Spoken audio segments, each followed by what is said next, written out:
Hey everybody, I'm Clifford Stemmy, the Pop Song Professor, and welcome to my channel where we make English class awesome by talking about song lyrics. And today we're talking about something that frightens me, something that scares the living crap out of me, and it's Florida Georgia Line's new 2019 album, Can't Say I Ain't Country. And if I have heard crap music in my life, this is it. This is among some of the worst written lyrics that I've ever heard. It's just not good, guys. I'm going to explain what exactly is going on, and I want to show you some of the very worst lyrics from this album. So let's just go ahead and get started here. I think let's just get started. From the title song, Can't Say I Ain't Country, we hear, I wake up and get me a gas station biscuit. Head to town, wash it down with some Mountain Dew. Keep in mind, that's like 1 hour after they woke up. Nobody drinks Mountain Dew that early.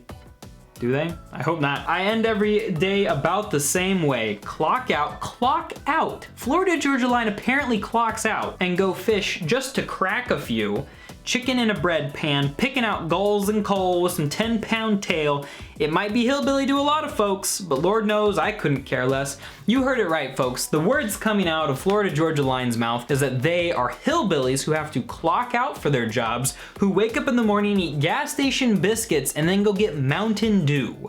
This is how they live. This is what they are saying to us. It's bullcrap. This is not how they live at all. These guys are rich. They live in Nashville as far as I know, and there's no way that any of this is applicable. Do you think they actually clock out while they're on tour and then they go take a break and go fishing and crack some beers while everybody else is, you know, like what is this even talking?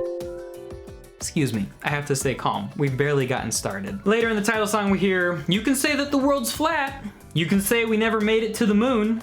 You can say we all come from a bunch of monkeys, but you can't say I ain't country. No. Well guys, based on this album, I am positively sure that you guys are not country. So far, all we've got is pandering. We've just got them using those buzzwords, those key country words. Chicken in a bread pan, and we got going fishing, crack a few, Mountain Dew, gas station.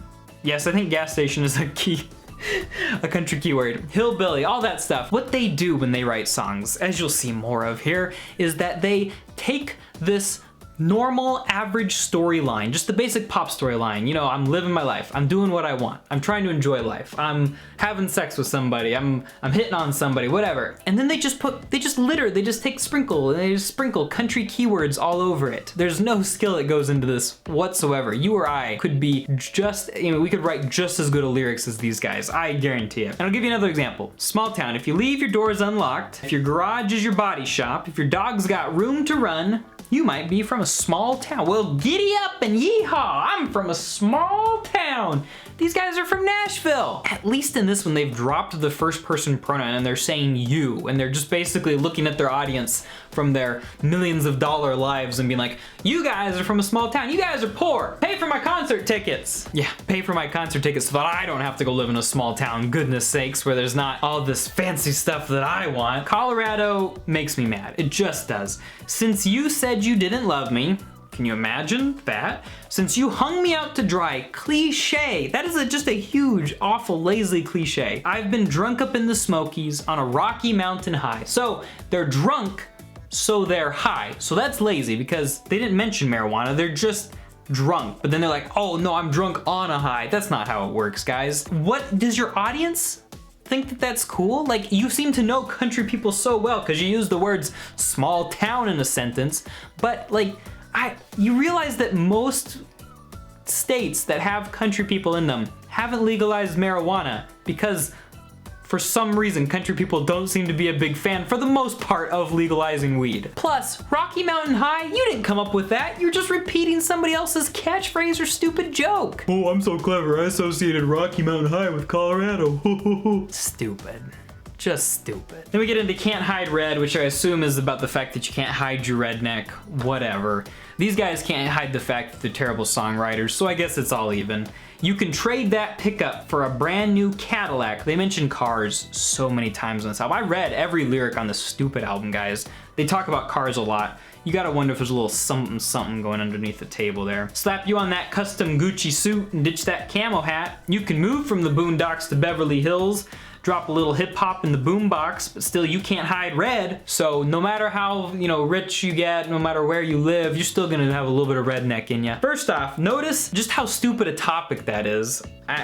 Oh my gosh, it's there are people who will identify with it, and I'm not calling that stupid, but these guys, the only redneck left in them is what they need to be able to pander to people who don't care about the quality of their music. And then you have this stupid line, you can move from the boondocks, drop a little hip hop in the boombox. Nobody uses boomboxes anymore, especially not rich people. And so for them to refer to boombox as just them wanting an easy rhyme with boondocks. Somebody already wrote down the word boondocks, so like, too lazy to erase that. I need to find something that rhymes with boondocks.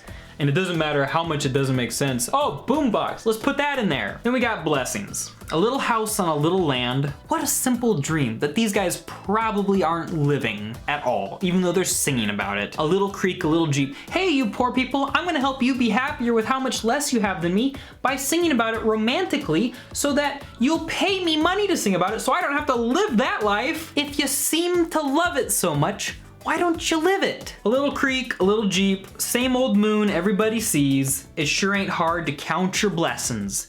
We know what Florida Georgia Line thinks of religion and blessings and things like that, because we listened to HOLY, Holy, where they took the whole concept of religion and were like, well, what if we replaced the religion part of religion with my favorite thing, sex? These guys have no imagination. They basically just sang about how holy the experience of sex was. Madonna already did it, and she did it way better. What that comes down to though is I don't take them seriously when they mention anything alluding to faith at all. And I think this is the biggest problem with Florida Georgia Line is they know their audience well enough to be like, hey, I'm gonna use the word blessings, I'm gonna use the word small town, I'm gonna use the word jeep, truck, whatever. And all these country people are like, yeah, this is songs written for me. But if you look at anything that has to do with the lyrics in these songs, they don't understand the values of the audience that they're talking to. And they don't understand the actual lifestyles. But I digress. You know what's even worse than all of the lyrics that we've just been reading from Florida Georgia Line? The next bunch of lyrics we're gonna read from Florida Georgia Line, because these are the creepy sexual ones. These are the really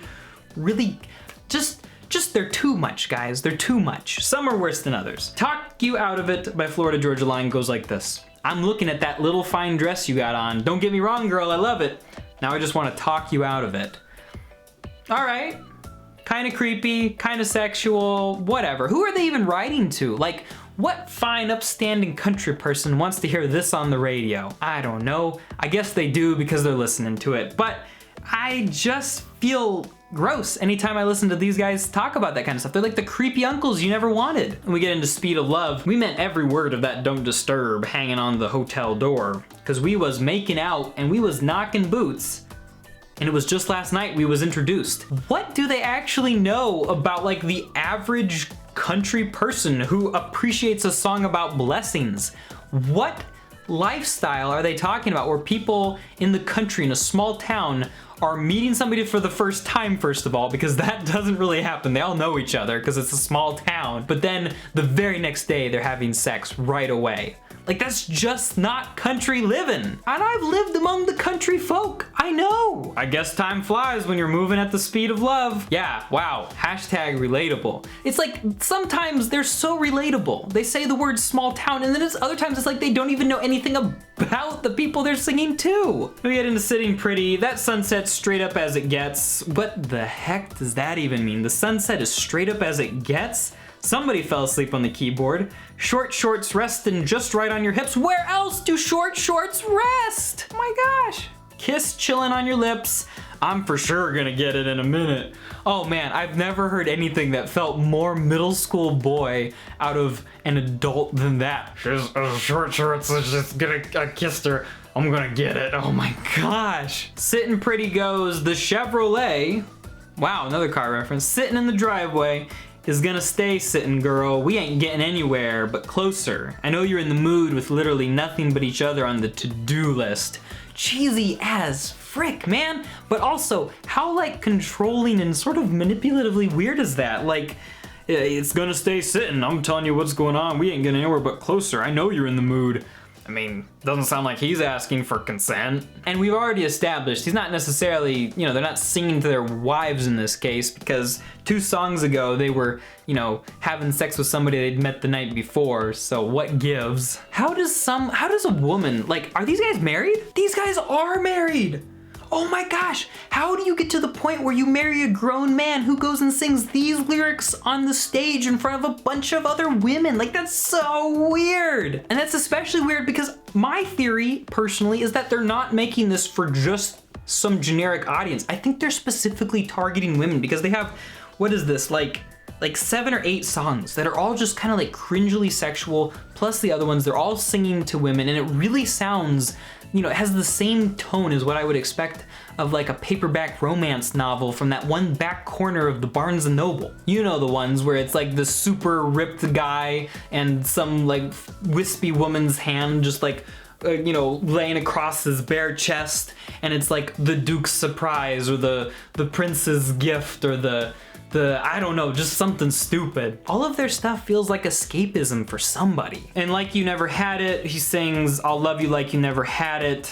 I get you making this a habit. I'll have you calling your friends saying you ain't ever been skin on skin with a man like this. So let's get this straight, because this is undoubtedly the worst one. He is trying to convince her that he is going to have sex with her so good she will call up other women and brag about the experience and about him. He wants his romantic interest to go brag about his sexual abilities to other women. How heckin' weird is that? Also, women, stay away from this guy. That is such a weird thing to say. He continues, you've been wondering where I've been your whole life. Need somebody that'll fit just right, treat your body, blow your mind. And there's no need to explain what he means there in a song that is open to these, you know, people who listen to the radio. And then finally, we have the last one. In Swerve, he sings, yeah, where you learn to dance. And here we see Florida Georgia Line's strong grasp of the female anatomy. He sings, yeah, I'm a 2-step up to you with that booty in them pants. We don't know whose booty he's talking about, but apparently they understand that booties are in pants. Yeah, I'm a 2-step up to you with that booty in them pants. Guys, this is outrageous trash garbage music. There's just no other way to explain it. The main problems here are, one, the heavy sexuality, very aggressive, very like manipulative and weird and very like egotistically centered, this desire to have your sexual partner go and brag to other people about you. There's nothing about the other person that this person values. It's just completely an ego fest. Then there's all the pandering where they're just sprinkling little keywords into it, and they're just like, all right, we'll say small town like 15 times and some country person's gotta buy it. They're gonna think we're espousing their values and understand who they are. And that leads me to the third problem, is that the Florida Georgia Line doesn't actually understand the large majority of their audience, because they slip in all this stuff where they just kind of make a mockery out of the values that these people actually care about. And then finally, the last one is just that it's plain lazy, riddled with cliches, obvious stupid jokes they stole off of somebody else that, you know, middle schoolers are still telling. Nothing against middle schoolers, I love you guys dearly. But it's just trash music, guys. There's nothing redeemable about this album, and I hope that you can see that too, and that you just don't endorse this kind of stuff. Argue with me if you think that I'm wrong, but I think that this album ought to be locked in a safe, thrown in a dumpster, lit on fire, thrown into a cave, use dynamite to collapse the cave, let it slide off a cliff face into the ocean where it can drown, and then some more fire. Just throw some more fire on it, all right? But there's water, so just, I don't know. Hope that you guys enjoyed this video. Seeing me get a little bit angry is, I hear, fun, so that's cool. And that's all I gotta say about that. So, guys, don't forget to check out 20 Worst Lyrics of 2017. This last video, I'm gonna go watch it myself just to kind of relax, because it's funny, all right? And I've gotten very upset. And then after that, I'm gonna go watch 20 Worst Lyrics of 2018. I hope you'll join me. And yeah, because it's great too. I don't think it's as good as this one, but it's pretty great. So, thanks for watching, guys. I'll talk to you next time.